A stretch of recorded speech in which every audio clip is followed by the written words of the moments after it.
खरंच आपल्या तळ्यातल्या वडापावची आठवण आली. पोकाचा वडापाव. नमस्कार मित्रांनो, कसे आहात आपण? सगळे बरे आहात ना? मित्रांनो, आज ब्रेकफास्टसाठी आम्ही एक प्लॅन केलाय. आमच्या गावाला ना तळा तालुक्यामध्ये एक सम्राट वडापाव आहे, खूप फेमस आहे. पण सम्राट वडापाव नावाने कमी ओळखतात. त्या वडापावला पोक्याचा वडापाव म्हटलं ना की लोक एकदम खुश होतात आणि लगेच लक्षात येतं की तो वडापाव आहे. त्या वडापावची टेस्ट माझ्या रात्री लक्षात आली आणि मी आमच्या साहेबांना, म्हणजे आमचे बंधू आहेत काप साहेब, त्यांना म्हटलं वडापावचा प्लॅन करूया. तर त्यांनी आता तयारी केलेली आहे, बघूया आपण. मी दाखवतो. बटाटे ऑलरेडी बॉईल करून चिलून घेतलेले आहेत. आता पुढचं काम ते सुरुवात करणार आहेत. हे आमचे राज काप साहेब आहेत. ते पण रत्नागिरीचे असल्यामुळे त्यांना पण वडापावची जरा टेस्ट आहे, भरपूर, जरा म्हणजे भरपूरच. तर बघूया आता कसे वडापाव आम्ही बनवतोय ते. तेल गरम झालेले आहे. आता तडक्यासाठी आपण प्रथम मोहरी घालून घ्यायची.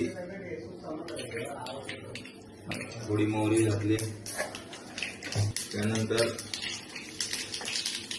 लसूण आणि हिरवी मिरची घालून घेतली, सोबतच कढीपत्ता घातला. थोडंसं शिजू द्यायचं, थोडंसं लाल व्हायला पाहिजे. बघूया वडापाव कसा बनतोय.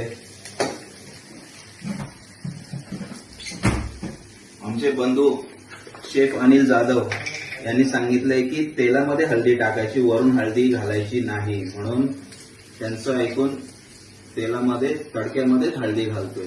कारण ते खूप मोठे शेफ आहेत, त्यांचं सजेशन फॉलो करणं गरजेचं आहे. म्हणून हे असं तुम्ही पण तसंच करा. हळदी नेहमी तेलामध्ये घालायची.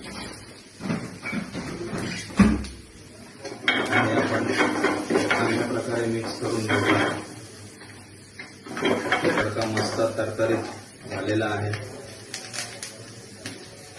मोहरीला अशी तरतरी आलेली आहे, मोहरी उडते तेलामधून, म्हणजे तडका जवळजवळ तयार झालेला आहे.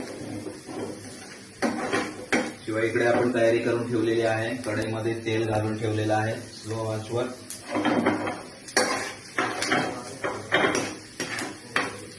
झाला ना साहेब? आता हा तडका झालेला आहे. धनियानंतर वरून